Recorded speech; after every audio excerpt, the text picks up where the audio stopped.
ದಲಿತ ಸಂಘರ್ಷ ಸಮಿತಿ ಪ್ರಾರಂಭವಾಗಿ 50 ವರ್ಷಗಳನ್ನು ಪೂರೈಸಿದೆ.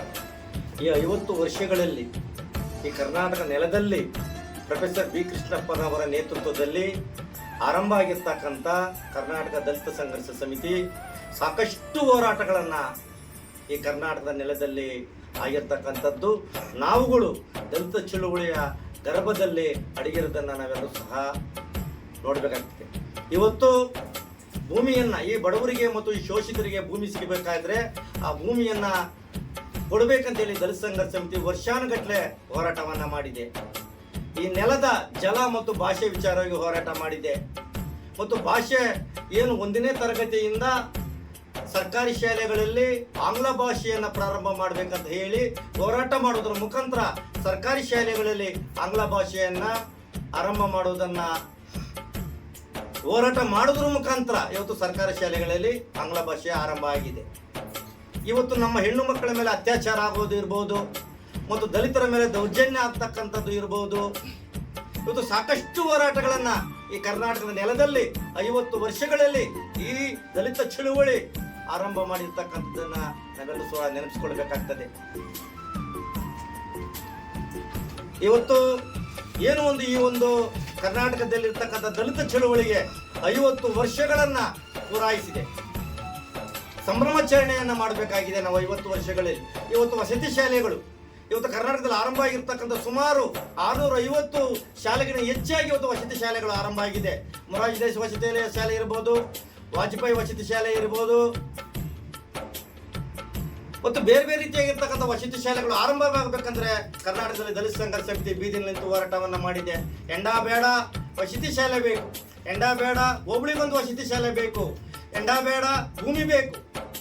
ಇವತ್ತು ಸಾವಿರಾರು ಎಕರೆ ಭೂಮಿಯನ್ನ ಈ ಕರ್ನಾಟಕದ ನೆಲದ ಒಳಗೆ ಬಡವರಿಗೆ ಮತ್ತು ದಲಿತರಿಗೆ ಹಂಚಬೇಕಾಗಿರ್ತಕ್ಕಂಥದ್ರೆ ಅದು ಕರ್ನಾಟಕ ದಲಿತ ಸಂಘರ್ಷ ಸಮಿತಿ, ಅದು ಪ್ರೊಫೆಸರ್ ಬಿ ಕೃಷ್ಣಪ್ಪನವರ ನೇತೃತ್ವದಲ್ಲಿ ಹೋರಾಟವನ್ನ ಮಾಡಿರ್ತಕ್ಕಂಥದ್ದು. ಇವತ್ತು ನೋಡಿ ವಸತಿ ಶಾಲೆಗಳಲ್ಲಿ ಇವತ್ತು ಎಲ್ಲ ವರ್ಗದ ಬಡವರು ಮಕ್ಕಳು ಇವತ್ತು ಆಂಗ್ಲ ಭಾಷೆಯಲ್ಲಿ ವಿದ್ಯಾಭ್ಯಾಸವನ್ನ ಮಾಡ್ತಾ ಇದ್ದಾರೆ.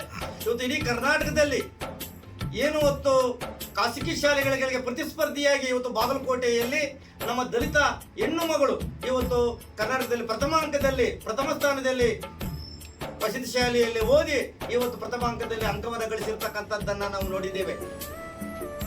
ಮತ್ತು ಇದರೊಟ್ಟಿಗೆ ಬೇರೆ ಬೇರೆ ಹೋರಾಟಗಳು, ಸಂವಿಧಾನವನ್ನು ಜಾಗೃತಿ ಮೂಡ್ತಕ್ಕಂಥದ್ದು, ಸಂವಿಧಾನದಲ್ಲಿರ್ತಕ್ಕಂಥ ಹಕ್ಕುಗಳನ್ನ ಈ ಬಡವರಿಗೆ ಮತ್ತು ಈ ಶೋಷಿತರಿಗೆ ಮನಮುಟ್ಟವಾಗಿ ಜಾಗೃತಿಯನ್ನು ಮೂಡಿಸಿರ್ತಕ್ಕಂಥದ್ದು ಅದು ಕರ್ನಾಟಕ ದಲಿತ ಸಂಘರ್ಷ ಸಮಿತಿ. ಇಂಥ ಒಂದು ಐತಿಹಾಸಿಕ ಚಳುವಳಿಗೆ 50 ವರ್ಷಗಳಾಗಿದೆ.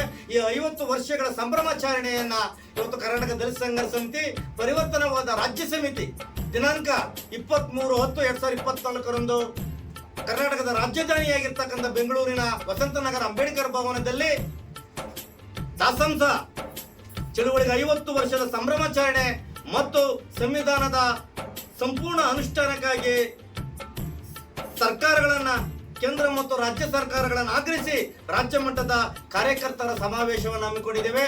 ಈ ಒಂದು ಐತಿಹಾಸಿಕ ಸಮಾವೇಶಕ್ಕೆ ಈ ನಾಡಿನ ಪ್ರಗತಿಪರ ಚಿಂತಕರು, ವಿದ್ಯಾರ್ಥಿಗಳು, ಮಹಿಳೆಯರು, ಕಾರ್ಮಿಕರು ಮತ್ತು ಎಲ್ಲ ಧರ್ಮದ ಅನುಯಾಯಿಗಳು ಮತ್ತು ಧರ್ಮ ಗುರುಗಳು ಈ ಕಾರ್ಯಕ್ರಮಕ್ಕೆ ಭಾಗವಹಿಸಿದ್ದಾರೆ. ಈ ಭಾಗವಹಿಸಿದ ಕಾರ್ಯಕ್ರಮಕ್ಕೆ ಇವತ್ತು ಕರ್ನಾಟಕ ದಲಿತ ಸಂಘರ್ಷ ಸಮಿತಿಯ ಪರಿವರ್ತನವಾದದ ಎಲ್ಲ ಹಂತದ ಪದಾಧಿಕಾರಿಗಳು, ಅಥವಾ ರಾಜ್ಯ ಇರ್ಬೋದು, ವಿಭಾಗೀಯ ಇರ್ಬೋದು, ಜಿಲ್ಲೆ ಇರ್ಬೋದು, ತಾಲೂಕು ಇರ್ಬೋದು, BBMP ಇರ್ಬೋದು, ಹೋಬಳಿ ಇರ್ಬೋದು ಅಥವಾ ಗ್ರಾಮ ಇರ್ಬೋದು, ಎಲ್ಲ ಹಂತದ ಪದಾಧಿಕಾರಿಗಳು ಈ ಕಾರ್ಯಕ್ರಮಕ್ಕೆ ಜನರನ್ನು ಸಂಘಟಿಸುವ ಮುಖಾಂತರ ಈ ಬೆಂಗಳೂರಿನಲ್ಲಿ ಪರಿವರ್ತನವಾದದ ಐತಿಹಾಸಿಕ ಸಮಾವೇಶವನ್ನ ಯಶಸ್ಸುಗೊಳಿಸೋದ್ರ ಕಡೆ ನಾವೆಲ್ಲರೂ ಸಹ ಇವತ್ತು ಸಂಘಟಿತರಾಗಬೇಕಾಗಿದೆ. ಇವತ್ತು ಬೇರೆ ಬೇರೆ ಜಿಲ್ಲೆಗಳಿಂದ ಬರ್ತಕ್ಕಂಥ ನಮ್ಮ ಕಾರ್ಯಕರ್ತರು ಇವತ್ತು ಬೆಂಗಳೂರು ಚಲೋ ಕಾರ್ಯಕ್ರಮ, ಇವತ್ತು ಸಂವಿಧಾನ ಪ್ರಸ್ತುತ ಇವತ್ತು ಸಂವಿಧಾನ ಏನಾಗಿದೆ, ಈ ಸಂವಿಧಾನದ ಅಡಿಯಲ್ಲಿ ಆಯ್ಕೆಯಾಗಿರ್ತಕ್ಕಂಥ ಜನಪ್ರತಿನಿಧಿಗಳು ಈ ಸಂವಿಧಾನದ ಬಗ್ಗೆ ಏನ್ ಮಾತಾಡ್ತಾ ಇದ್ದಾರೆ, ಸಂವಿಧಾನವನ್ನ ಜಾರಿ ಮಾಡಬೇಕಾಗಿರ್ತಕ್ಕಂಥ ಜನಪ್ರತಿನಿಧಿಗಳು ಇವತ್ತು ಸಂವಿಧಾನದ ಬಗ್ಗೆ ಹಗುರವಾಗಿ ಮಾತಾಡ್ತಕ್ಕಂಥ ನಾವು ನೋಡಿದ್ದೇವೆ. ಸಂವಿಧಾನದ ಬಗ್ಗೆ ಅವಮಾನಕರವಾಗಿ ಮಾತಾಡುವಂತ ಜನಪ್ರತಿನಿಧಿಗಳನ್ನ ನಮ್ಮ ನಡುವೆ ಇದ್ದಾರೆ.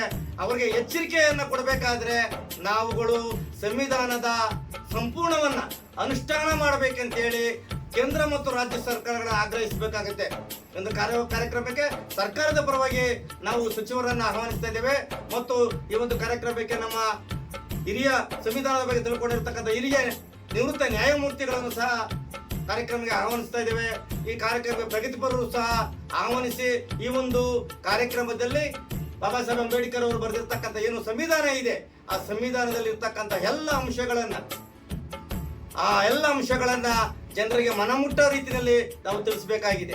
ಇವತ್ತು ಕೆಲವರು ಮಾತಾಡ್ತಾರೆ ಕೇವಲ ಸಂವಿಧಾನ ಕೇವಲ 2 ವರ್ಗಗಳಿಗೆ, ಒಂದು ಪರಿಶಿಷ್ಟ ಜಾತಿ ಮತ್ತು ಪರಿಶಿಷ್ಟ ಪಂಗಡಿಗೆ ಹೆಚ್ಚಿನ ಆದ್ಯತೆಯನ್ನು ಕೊಟ್ಟಿದೆ, ಅವರಿಗೆ ಸೀಮಿತ ಅಂತಕ್ಕಂಥ ಮಾತುಗಳನ್ನು ಕೆಲವರು ಮಾತಾಡ್ತಿದ್ರೆ.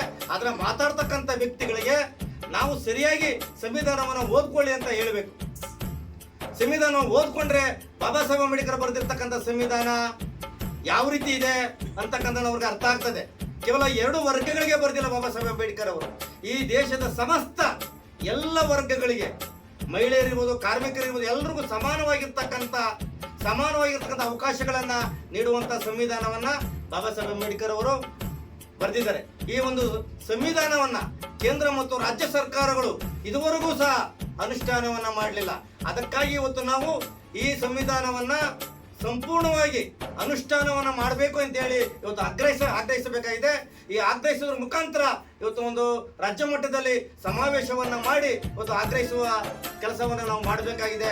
ಆ ನಿಟ್ಟಿನಲ್ಲಿ ನಾವೆಲ್ಲರೂ ಸಹ ಏನೋ ಒಂದು ಬೆಂಗಳೂರಿನಲ್ಲಿ ಅಂಬೇಡ್ಕರ್ ಭವನದಲ್ಲಿ ಏನೋ ಒಂದು ಸಮಾವೇಶ ನಡೀತಾ ಇದೆ. ಆ ಸಮಾವೇಶಕ್ಕೆ ಎಲ್ಲ ಕಾರ್ಯಕರ್ತರು ಈ ಒಂದು ಸಮಾವೇಶಕ್ಕೆ ಬರಬೇಕು.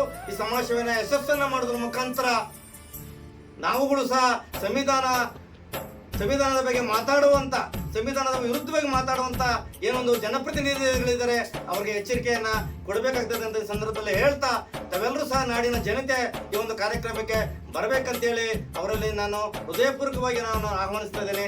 ಜೈ ಭೀಮ್, ಜೈ ಭಾರತ್, ಜೈ ಬಿಕೆ. ಈ ಸಂದರ್ಭದಲ್ಲಿ